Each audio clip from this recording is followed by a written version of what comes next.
Hey everyone, Mike McClellan, Pro Professional here with Bass Resource to talk jerkbait fishing from the bank. You know, one thing I know growing up as a kid, I spent a lot of time fishing off a riverbank, fishing off a boat dock, you know, things of that nature. And a lot of times people feel like they're really limited and really hindered by only being able to fish off the bank.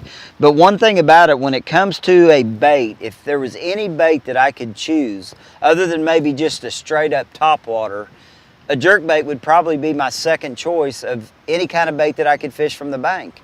And the reason for that is just the fact that a jerkbait is not a bait that you're wanting to fish on the bottom. It's a bait that you're trying to catch fish that are suspended.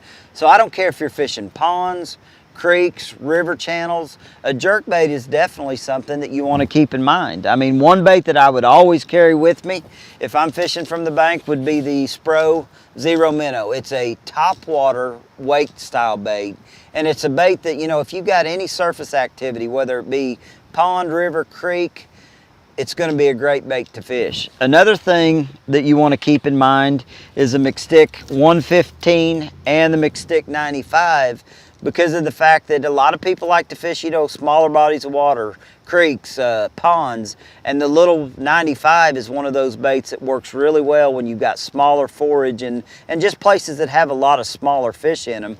But the 115 is also good for the simple fact that it's going to stay higher in the water column. So you can actually walk down the bank and throw this thing parallel ahead of you and not worry about the fact that it's going to get too deep. It's only going to stay in the upper, you know, 3 or 4 feet of the water column.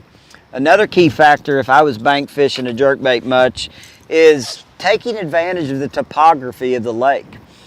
The biggest thing that you can do is any place that you've got deep water, you know, bluff lines, channel swings, those are going to be really key places to try to fish from the bank, because you can literally throw that bait down the bank parallel and put yourself in a great position. So if I was a bank fisherman and spent a lot of time fishing from a bank, I promise you I'm going to have Spro jerkbaits in my lineup.